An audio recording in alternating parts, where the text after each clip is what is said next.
ईश्वर निराकार है या साकार, परम पिता परमेश्वर को सभी किसी ना किसी तरीके से मान। कुछ लोग इस विषय पर मतभेद रखते हैं कि परमात्मा का कौन सा सही संदेश है कि वह निराकार है या साकार रूप है, और संसार में इस विषय पर अलग अलग विचार प्रकट किए जाते हैं, जिसके कारण संसार में जो दो वर्ग हैं, पहला वह वर्ग आता है जो काफी समझदार होता है, जिनकी संख्या सबसे कम होती है, और दूसरा वर्ग वह आता है जिसकी संख्या तो ज्यादा होती है, और वह इस बात को थोड़ा समझने की भी कोशिश करता है कि परमात्मा निराकार है, लेकिन निराकार को वह समझ नहीं पाता, मान्यता नहीं दे पाता, और उसे साकार रूप पर अधिक विश्वास होता है। जैसे कोई भी कुम्हार सबसे पहले मिट्टी का प्रयोग करता है, और कोई भी मिट्टी को देखकर यह नहीं कह सकता कि कुम्हार उसमें से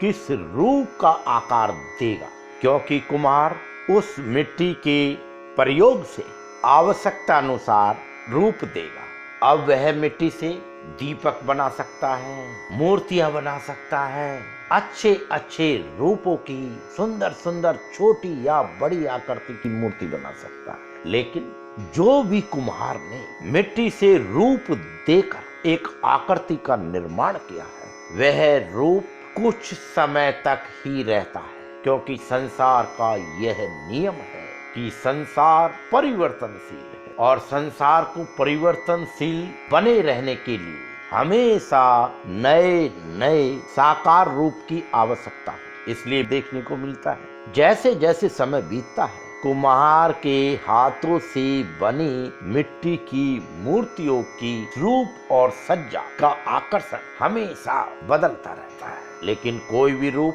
बनने से पहले मिट्टी होती है, और जब मूर्ति अपने साकार रूप को खो देती है, वह वहीं पहुंच जाती है और मिट्टी के रूप में रहती है। इसी प्रकार से संसार की व्यवस्था को चलाने के लिए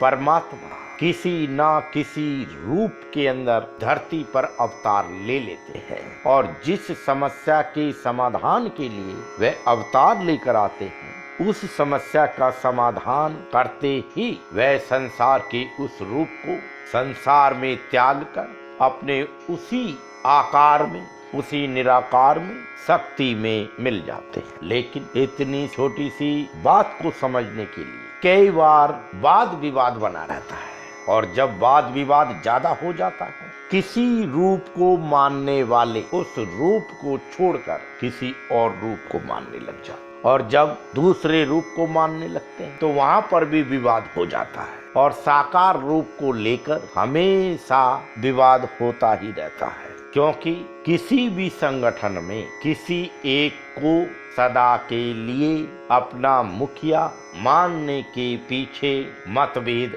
बने रहते हैं, और उसके नियमों को चुनौती देने के लिए उसके संगठन में कोई दूसरा आ जाता है। इस प्रकार से संगठनों के आकार भी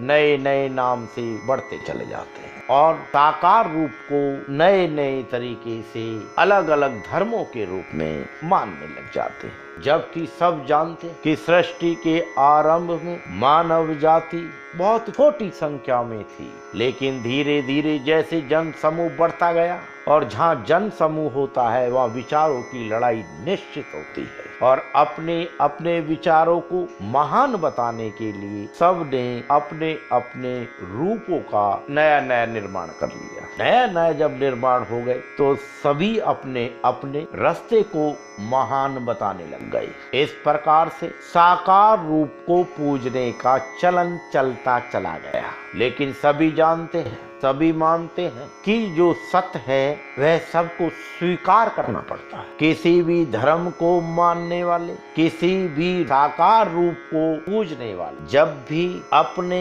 पूजा पद्धति अनुसार वे अपने साकार रूप को पूजते हैं, तो कुछ क्षण के लिए उस साकार रूप को ना देखते हुए, अपनी आंखें बंद करते हुए उस रूप को अपने अंदर, अपने प्रकाश के अंदर देखने की कोशिश करते हैं, जिसे कहते हैं ईश्वर को प्राप्त करने का रास्ता। मतलब ईश्वर का ध्यान करना और सामने साकार रूप के होते हुए भी उस रूप को ना देखते हुए अपनी दोनों आंखें बंद करके अपने अंदर उस साकार रूप को महसूस करना। और जब कोई अपने अंदर महसूस करने की कोशिश करता है, उसे उसी समय ध्यान हो जाता है कि परमात्मा कण कण में मौजूद है, वह मेरे अंदर भी मौजूद है। लेकिन अफसोस यह क्षणिक समझ सबको होती है, लेकिन फिर भी ना समझी के कारण वह साकार रूप के पीछे ही पड़ा रहता है। अब यह साकार रूप भी दो तरीके से देखा गया है, क्योंकि हर धार्मिक स्थल पर साकार रूप मौजूद है, चाहे वह गांव के बाहर हो, चाहे पूरे देश में एक भव्य मंदिर हो। तो सारा जनमानस जब देखता है कि भव्य विशाल धार्मिक स्थल पर जन समूह का सैलाब उमड़ पड़ा है और उस धार्मिक स्थल के अंदर उस साकार रूप के, उस मूर्ति के दर्शनों के लिए भारी भीड़ लगी हुई है, तो उसका विश्वास पराकाष्ठा पर पहुंच जाता है और इतने बड़े समूह को देखकर उसका मन प्रसन्न हो जाता है। हकीकत में जो कम समझदार लोग होते हैं, वे साकार रूप से ज्यादा या उसके बराबर जन समूह को ज्यादा प्राथमिकता देते हैं, क्योंकि मनुष्य कम समझ होने के कारण संसार के रस के अंदर अटका होता है। और जब वह देखता है कि मैं जिस पर विश्वास करता हूँ और लाखों लोग विश्वास करते हैं, तो उसकी प्रसन्नता का ठिकाना नहीं रहता और वह अपनी विशेष पूजा को सफल मानता है या अपने तरीके से की गई अपनी पद्धति अनुसार वह साकार रूप को महान मानता है। इस प्रकार से हर धर्म के अंदर निराकार रूप में परमात्मा सब जगह है, लेकिन कभी कभी शताब्दियों में कुछ महान लोग धरती पर आते हैं और अपनी समझ के कारण वे साकार रूप को नकार देते हैं और उसके अंदर वह विरोध करते हैं कि जब सब कुछ तुम्हारे अंदर है या धरती के हर कण कण में मौजूद है, तो विशेष जगह, विशेष भव्य स्थल पर जाकर किसी रूप की पूजा पाठ या पूजा पद्धति करने के लिए तुम मजबूर नहीं हो। लेकिन उन महान लोगों की बातों को कोई ध्यान नहीं देता और जन समूह जिसका विश्वास साकार रूप के अलावा जन समूह की भीड़ पर भी ज्यादा होता है और भीड़ के कारण ही उसका विश्वास टिका होता है, इसलिए वह उस रूप को मान्यता देता है। लेकिन सब जानते हैं किसी भी क्षेत्र में महान लोगों की गिनती कम हो और कम समझदार लोगों की संख्या ज्यादा होती है। यह प्रकृति का नियम है कि जंगल में घास ज्यादा होती है, उससे कम हिरण होते हैं और हिरणों से कम जंगल का राजा शेर होता है। ठीक इसी प्रकार से संसार में मनुष्य जीवन में कम समझदार लोगों की सबसे ज्यादा संख्या होती है और वह निर्णय नहीं कर पाते कि सही क्या है, लेकिन सत्य सत्य रहता है। वह किसी भी प्रकार से छुपाने की कोशिश करने के बाद भी छुप नहीं सकता। इसलिए कोई भी साकार रूप की किसी भी विधि से पूजा पाठ करने के लिए जब साकार रूप के सामने पहुंचता है, तो आंखें बंद करके ही अपनी मन में प्रार्थना करता है, क्योंकि वह जानता है कि ध्यान से पूजा करने से ही मेरे परम पिता परमेश्वर पर मेरी पुकार पहुंच जाएगी। अफसोस इतनी दूर चलकर आने के बाद और जिस साकार रूप की वो दर्शन चाहता है, जिससे वो कुछ अपनी इच्छाओं की पूर्ति चाहता है, उसके सामने पहुंचकर वह आंखें क्यों बंद कर लेता है? जब तक वह इस बात को समझने की कोशिश नहीं करेगा, और समझने की कोशिश इसलिए नहीं करता क्योंकि उसे पता है कि मुझ में समझने की शक्ति ही नहीं है। कारण परमपिता परमेश्वर ने सबको समझने की ताकत उसके पूर्व जन्मों के कर्मों के कारण दी है। इसलिए किसी परिवार में अगर कोई ज्यादा बुद्धिमान और समझदार होता है तो उसी परिवार के और सदस्य उसके समान समझदार नहीं होते, क्योंकि परिवार का रहन सहन, खान पीन और सामाजिक वातावरण एक जैसा मिलने के बावजूद भी हर बालक का, हर मनुष्य का प्रारब्ध अनुसार